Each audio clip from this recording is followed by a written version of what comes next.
To both Namel, Norris and Rick Velasquez in unrelated shootings. They came together as they faced new challenges and are now using hip-hop to mainstream the disability pride movement.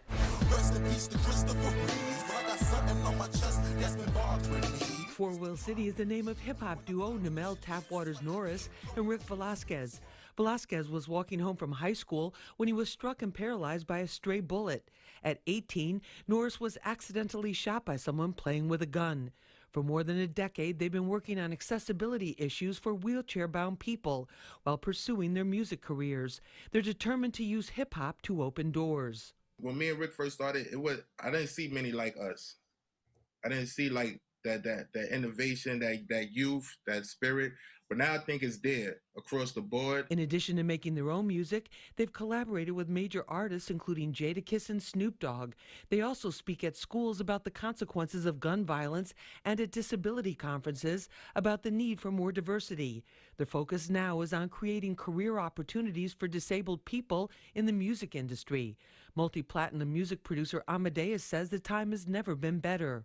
The technology of today allows us to do anything and everything we need to do. You know what I mean? So, back when, Four-Wheel City started and when I started producing, the internet wasn't there. The CDC says nearly 1 out of 4 Americans are disabled. That's more than 60 million people. Despite their large numbers, Four-Wheel City feels there's a need for more support, especially for youth suddenly disabled in urban communities. Velasquez shares from his own experience. Just keep pushing. Don't stop. It's not over. You might think it's over, but 2-3 years from now, you're gonna be saying to yourself, "Wow, I'm glad I didn't give up." They say the disability community is not looking for handouts. They want opportunities. Let's find out more with our panel. Joining me for this conversation, multi-platinum producer Amadeus. Amadeus, great to have you with us. Thank you, Lisa. I appreciate it always. Thank you so much. Also with us is Namel Tapwaterz Norris. He is the founder of the Four-Wheel City Movement for Improvement. He is wheelchair bound. He came to be disabled after a shooting in the streets and decided that he wasn't going to let that stop him from pursuing his hip hop dream and empowering other people in his circumstances. Namel, great to have you with us. Thanks for having me.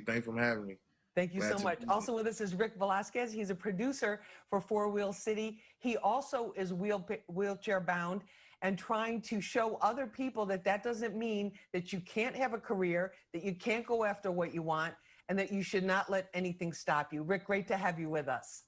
Pleasure to be here. Been waiting for this moment forever. Yeah, thank you so much. Namel, I want to start with you on this because you came out with me right before the pandemic. We were doing a story about wheelchair accessibility in the subway system. And I have to tell you that I've been in the subway many, many times under many circumstances, but going through that system with you and seeing what you have to do just to be able to get around in a wheelchair was a real eye opener for me. So I want to thank you for being with us. What do you want people who are not disabled or wheelchair bound to understand about your experience? Again, thanks for having me. That's a real broad question in a sense, in terms of just like the experience from start to where I am now. But I think the first initial thing is for people, if you get disabled, is at that moment, don't ever think your life is over. And that sounds cliche, but we're testimonies of that. And we come from the bottom to get where we at now. So that's one thing. And I think the other thing is for people who see people with disabilities, to not stereotype and think that you know what they're going through and you know what their abilities are. Rick, in terms of your situation, how did you were not born disabled. What happened to you? Me, I was walking home from school and I got hit by a stray bullet. And it's so sad how this happened a long time ago and it's still going on today. Every single time I be watching you a lot. I'm sick and tired of seeing you coming to the hood, another me getting shot by a stray bullet. It's sick. It's got to stop. And how old were you when that happened? I was 18. I was in the 12th grade. Oh, wow. And we're going to talk about how that changed your life. Amadeus, we don't often talk about this in the hip hop community, this topic, and we really wanted to talk about it because it's a reality. Every community, unfortunately, the stray bullets, especially, with all of the shootings that continue to go on, And I wish one day I would never have to report on another one. That would be my ultimate dream. But in terms of the hip hop community, have you encountered people working in the field who are disabled or wheelchair bound? I haven't really seen a lot of people in the business working wheelchair bound, but I have seen various individuals working that are disabled in other ways. So I think this is a great platform. I think this is a great topic to talk about it, just to encourage people, like Tapwaterz said, that are disabled, and to just let them know, like, that doesn't stop you from living your dreams. That doesn't stop you from being great. I've known Tap. We grew up together. We from the same hood. We from the Bronx. I knew Tap, when he wasn't disabled. You know what I mean? So when it happened, it was definitely tragic. But I've seen him really step up to the plate. I've really seen him do some amazing things with his team, with his brand, and shout out to Rick as well. So it's just great to see. So he's a true testament. They're true testimonies of how, if you're still alive, if you still have breath in your body, if you still have the love and passion for what it is that you do, whether it's music or whatever it is you like, that you can still do it. It might take you a little longer because you may not be able to move around as fast as you used to or as quickly as you can, or like everyone else, but that still doesn't stop you from doing it. Namel, tell us a little bit about your story. What happened to you? Well, okay, so when I was 17, my cousin, he was playing around with a gun that we had, like getting involved in the streets, and it went off and struck me in my neck and left me paralyzed from like the mid chest down. And it was a crazy thing. I was 17 years old and lost, and at that time, and that's when I ended up me and Rick. And I was doing music before that. Like Amadeus could tell, we went to the same art school, St. Augustine. Shout out to St. Augustine people. Yes, sir. And I was into music, then getting involved in the streets. It took a turn with me and my cousin, where he ended up with a gun, playing with it, and then it led to this tragic thing that happened to me. But thank God for music, and faith. And me and Rick, and Rick is all like, I just found Forward City by myself. Rick, we built this from the moment we met each other, and so that's pretty much my story. What happened to me, and it's been a journey, but it's about like what we trying to do is not make it such a sad thing, and that's what I love about hip hop, because it gave me an opportunity to like put a spin on the whole energy of what happened to me, Right. not just the energy of it. It's like I got an opportunity through my music to like put a spin on it. Rick, you're 17 years old. You're coming home from school. You're hit by a stray bullet. You're a young man, looking forward to everything, and then all of a sudden you just can't move the way that you would normally have moved before. Tell us what some of your darkest moments were. Luckily for me at the time, I was 18 actually. 18, I'm and sorry. It felt like a movie. To this day, still, I think about it, feel like I was in the movie. But I had a girlfriend, she was pregnant at the time. Oh, wow. And she was 4 months pregnant, and that became my motivation. I didn't have time to think about me getting shot. My main focus was to survive and be there for the child in the future. He's a grown man now. I'm glad I fought hard, and he became my motivation. There's more to come. Stay with us. Really make this like the linchpin of your whole music effort and your music career. Tell us about that. Because you guys have done some amazing videos, incredible songs, even live performances now. Tell us about that. Well, it's like when I first got into the chair, like I always could rap. And but when I first got into the chairs, like I just felt like, shout out to hip hop, because it's like me being a student of the culture. And like what I'm realizing now is that I didn't realize then, back when we first started, that disability has a culture. And I was being exposed to this disability culture, and I was like, and sometimes it was good, a lot of times it was bad. But what I was realizing is that I never heard no stories like this in hip hop. I never heard nobody talk about what somebody in a wheelchair go through. I never heard nobody express those emotions. I never heard nobody never heard nobody do it. I never heard nobody do it the way I thought hip hop should do it. Like I'm thinking about Nas, I'm thinking about Biggie, I'm thinking about Tupac, and I'm thinking about how they all had something that a story they had. And I was like, what I want to do, I want to bring the story of a guy in a wheelchair into hip hop. I want to fuse this new voice into hip hop and tell these stories. And it was kind of scary at first because I knew like my peers and people around me probably wouldn't get it. But thank God for Rick for giving me that platform as a producer when we first met. And I just wanted to be able to like use my talent to express these stories. I was going through these things. I was going through not being able to get into the store because it wasn't wheelchair accessible.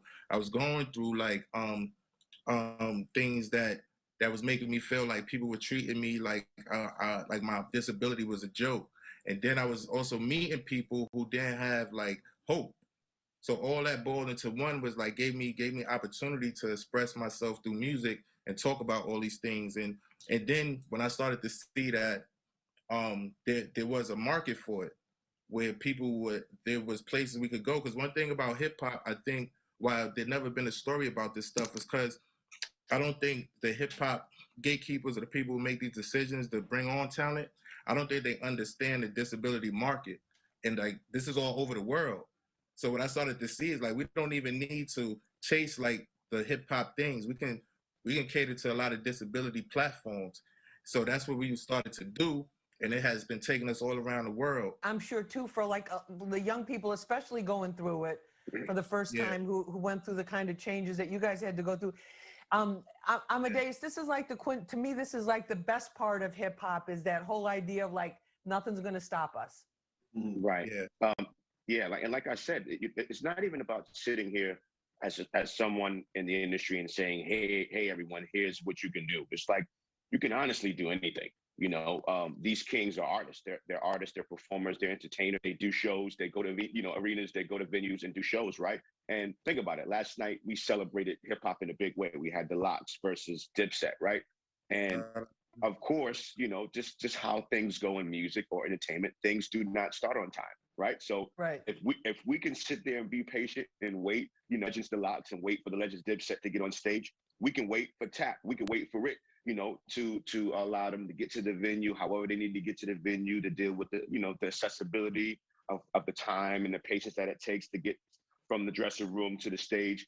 It's all there, man. It's all there. So there's no reason of why someone who's disabled can't be in music. In terms of producing, are there certain issues that you have to deal with that somebody who is not wheelchair bound would have to deal with? Because we have a lot of aspiring music producers in the audience too. To be honest, that's the reason why I had to build my own studio from scratch in my house. And because I didn't have, it wasn't a blueprint. I didn't know anybody with a disability that was a producer. Luckily for me, before I got into the wheelchair, I had the love for music. I used to DJ. So once I became disabled, I still had the passion and love for music. So my mom's, she bought me a drum machine, MPC 2000. Yes, sir. I'm sure Amadeus knows what that is. Yes, sir. So, holding in right there. And the funny thing about it is, I still remember how she got the money for me to buy the MPC 2000. She got it was a check she got from disability, her first check. She gave it to me, but she knew I had the love for music. So I went and bought the MPC 2000. Matter of fact, it's on that picture right there. So I started learning it on my own. I didn't go to school for music. I learned everything by myself, just by making errors. That's how you learn. Have you felt things really open up over the last couple of years for you guys? Yeah, it's kind of crazy, like, because me and Rick talk about it a lot. It's like, I feel like the whole music industry is coming into our space. Meaning, like, the way we've been working since we met in his house, because we can't go to the crazy studios. Everybody's sitting down recording now. Everybody's just like, the way we've been working for years, like everybody's working. Like before, we didn't go to big studios because a lot of them wasn't wheelchair accessible. So this picture's in Rick's house. He's holding that MPC. I'm by his microphone, right? So now that's how everybody's recording. The way we used to do, and people used to laugh at us because we couldn't get to the studio. Right. So I feel like, and then you look at what happened with the pandemic, the way everybody's communicating now, just like this. So now it's like before, maybe they'll be like, oh, we can't do that because it's not accessible. But now it's like, oh, now we got y'all now because look, now everybody's in a situation where you can't go somewhere. So now everybody's speaking. So you can figure out a way for people to be out there if you really want to. So those things have opened up, and we've been really breaking barriers, like in terms of like doing the music in the space of disability and bringing the disability into hip hop. And what's been beautiful thing about that is that we've been able to like be on a lot of mainstream places that I've never seen somebody with a disability, especially doing hip hop. Tell us about why you wanted to address the Grammys about this issue. So last year we did a project with Apple with Stevie Wonder, that was on Apple, and that led into some other things that happened. And now we're in talks with the Grammys about bringing more disability into the light of the whole music landscape as a whole. Actually, after this, we're going to be doing a meeting with President Harvey Mason Jr. and Felicia, the Vice President. They doing a conversation with the creators from the disability community, which is a very, very, very big thing. It's groundbreaking what's happening, and it's a beautiful thing because it's like I feel like this is conversations that we always like. We advocate for like accessibility, like being able to get in the store. But as musicians, this has been one of the biggest things, conversations that we always been wanting to have. But we wanted to always do it from a place of like accomplishment and a place of being able to say like we have proof that what we're saying is true, in fact. And that's the position we are in now. And we come with credibility. So with the Grammys, it's all about getting people to see the culture, because it's like a lot of times it's like it might seem like we asking for a handout when we really asking for a hand up. Rick, if you do you feel like it's that this is giving you more drive? They have to drive, like you said. Just to echo what he said, he right about that. You gotta love his music. I love it. I don't do it for the money. It's funny how I got a song like that. I don't do it for the money. Do it because you love it. Even if you wasn't getting paid, you would still do it. And that's what I do. I love his music. I wake up thinking music, go to sleep thinking music. I was doing music before I came up there. Once I'm done, I'm gonna go back and finish up a beat I was doing. What do you say, Rick, to, let's say somebody's in your shoes now, just got shot, finds out they're gonna be in a wheelchair, finds out they can't move around like they used to move around, and they're feeling pretty hopeless because all their friends are out, going to parties, they're graduating, they're doing all these different things. What do you say to that young man that's in that situation right now? I mean, you got to find that drive. Whatever you was doing before, you can't do it now. For me, luckily for me, it was music. I don't know. It might be into something else, whatever it is. Writing music. Music saved my life. So I would say to him is just look for that one thing that drives you, that gives you drive to keep going. I don't know what it is. Music was my savior. For him, it could be something else, but it's still life, though. Namel, you talk about the disability culture and that it's worldwide. Can you explain that to us? One of the first shows we did was at a organization fundraising called the National Spinal Cord Injury, and it was a bunch of people in wheelchairs there, and we performed the song "The Movement," that verse I spit, and they all came and brought CDs afterwards, and after that changed my life.